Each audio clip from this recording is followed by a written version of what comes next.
Stoicism today is far more associated with online slop and grindstick culture than it is with Seneca or Marcus Aurelius.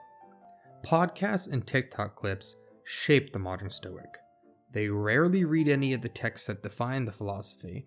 If they have read anything, it is almost certainly Meditations by Marcus Aurelius, likely while in a public place to show everybody that they are reading Meditations. The irony of being a Stoic performatively is indescribable. How did this happen? Why is an ancient philosophy finding new ground in a very different world from the one it originated in? See, modern Stoicism is far more limited than its ancestor. Stoicism was founded by a man named Zeno of Citium in Athens around 2,300 years ago. Their philosophy was a derivation of Cynicism and was far broader. It ranged from physics and epistemology to ethics. Ethics is where most modern Stoics focus, but with a far more limited scope. Stoicism's ethics are deeply tied to emotional control, limiting emotional reactions to external causes and focusing on what can be done to change what can be changed and accepting what cannot be changed. This is a rather intuitive idea and shows some real positive results when followed. It is eerily similar to cognitive behavioral therapy, which makes sense as CBT directly pulled from Stoicism. Stoicism teaches that we decide how we feel and think about our material reality, and that we can control our emotional reactions to the current situation to make better decisions and act more logically. Meditations specifically encourages a very muted emotional state as a baseline. Why is Stoicism so compelling today? And how is this anything but a good thing? Well, let's look at the how, and it will help explain some of the negative effects. If you were depressed or anxious as a baseline, you can see how being told that you can simply choose not to be is a rather enticing prospect. This is how modern Stoicism has sunk its teeth into young men specifically. From a purely surface level glance, everything about Stoicism appeals to the modern man. Men are taught from an early age not to show emotions, especially vulnerable emotions. Men shouldn't cry as a social rule is far from dead.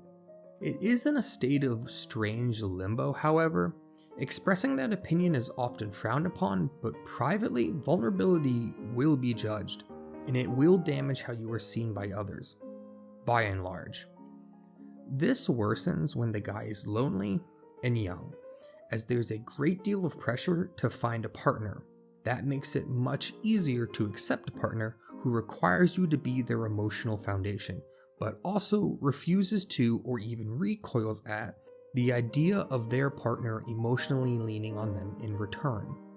When vulnerability seems dangerous, being told that going further into emotional seclusion is the solution is both comfortable and attractive. Do not be vulnerable. That is socially risky. The only way is to go deeper and deeper. If you neglect your emotions just a little more, you will come out the other side happy. The reality is that even if becoming more emotionally removed tamps down the rougher edges of a painful life, it will not fix the problem. It is the emotional equivalent of not looking at your credit card statements. Eventually, the emotional bill will come due. Stoicism can help you get your bearings, and in a less emotionally charged headspace, identifying the causes of your distress does become easier. However, this is not what modern Stoicism calls for. See, modern Stoicism is a business, an unfortunately lucrative one. This is the reason modern Stoicism is increasingly an aesthetic over a philosophy.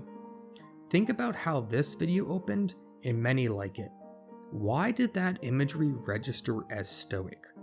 Why do modern Stoics talk about the importance of wealth and power while constantly draping it in minimalistic and opulent imagery with copious amounts of marble statues? These are modern aesthetic choices designed to cater to a target audience that wants the stability and certainty ancient wisdom seems to offer, as well as the prospect of financial success that this imagery suggests Stoicism will naturally result in. A Roman emperor is the Stoic of choice rather than the freed slave Epictetus. The goal is to rope you in and then spin you in circles. When someone gets to a better place, they will not need a steady stream of Stoic content, and the well runs dry. What can we do to keep the well of customers filled? Simply put, you need to keep them depressed. Selling a copy of Meditations won't keep money flowing in. The constant need for Stoic content, reaffirmations, short clips of AI reading off quotes, and endless podcasts is where the money flows.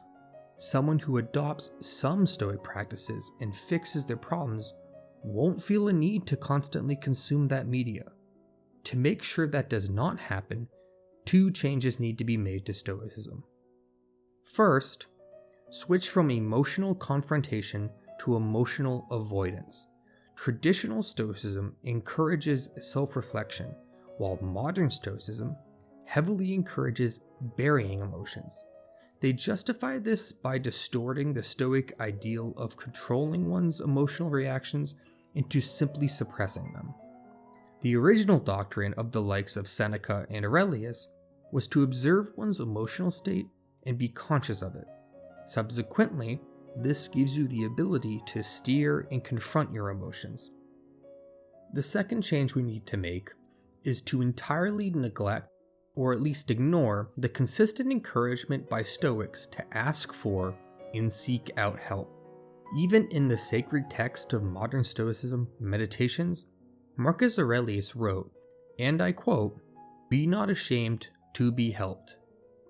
Yet, hyper-independence is both aesthetically and materially baked into modern Stoicism. Why?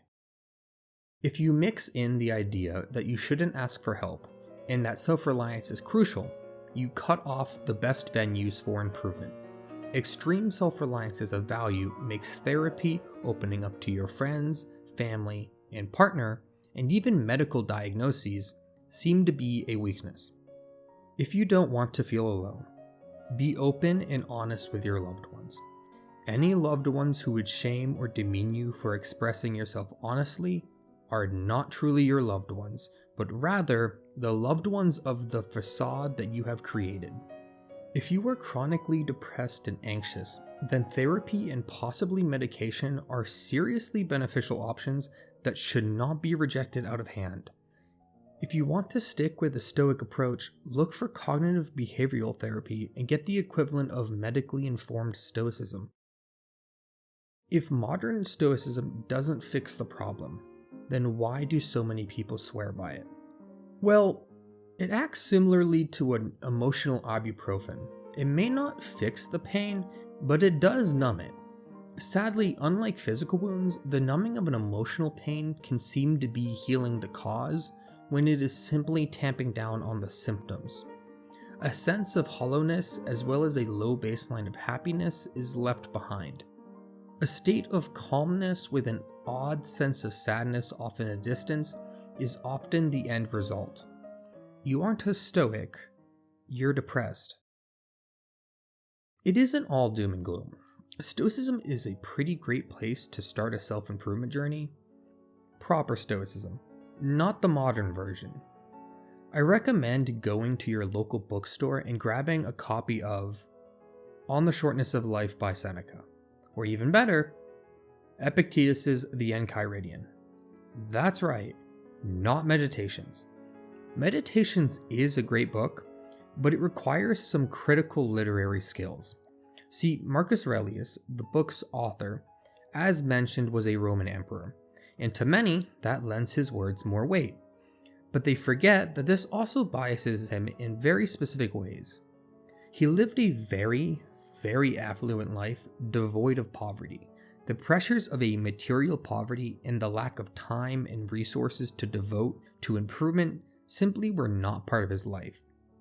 He also holds the state up as incredibly important to the individual, and I am sure that that position made sense to an emperor ruling said state, but it does not apply well to the modern citizen. The primary problem with Meditations being the first book you read when you're getting into Stoicism is Aurelius's repeated mention of death's unimportance. This is far from constructive when trying to grapple with emotional distress. His treatment of death is not malicious, but it can be seriously misinterpreted, especially by readers struggling with depression. Aurelius is very clear that he believes life should be lived to the fullest, and his commentary on death is a nuanced position when analyzed critically with a sound mind. However, to recommend this as the first entryway into Stoic philosophy for an emotionally besieged mind is incompetent at best and malicious at worst. Being depressed because you are poor and struggling are experiences that Aurelius simply did not wrestle with, and when mixed with his devotion to the state, his writings are best left to the second or third text that you read. Seneca also came from wealth, but On the Shortness of Life is not as tainted by that perspective compared to Meditations, due to its smaller scope. Epictetus, on the other hand, was a slave and specifically wrote the Enchiridion as a guide for Stoicism. Both On the Shortness of Life and the Enchiridion are far better introductions to Stoicism, and both happen to be much faster reads. That should help somebody who hasn't read in a while and is getting back into the swing of it as they're trying to get into Stoicism. If you were to take one thing from my ramblings here, it should be this. Turn off the videos and podcasts and just go download, buy, or borrow a copy of the Enchiridion or On the Shortness of Life. Find a little nook, a quiet bench in a park, or any other cozy place, and simply start reading. Bonus points if you use a highlighter and annotate. An audiobook would also work, but you should take notes while doing that. It is important that you do it for you and specifically you alone. Studying Stoicism just to appear smarter or more mature defeats the point and will only result in you seeing yourself as a fraud. It is time to start Stoicism from scratch, this time undiluted and untainted.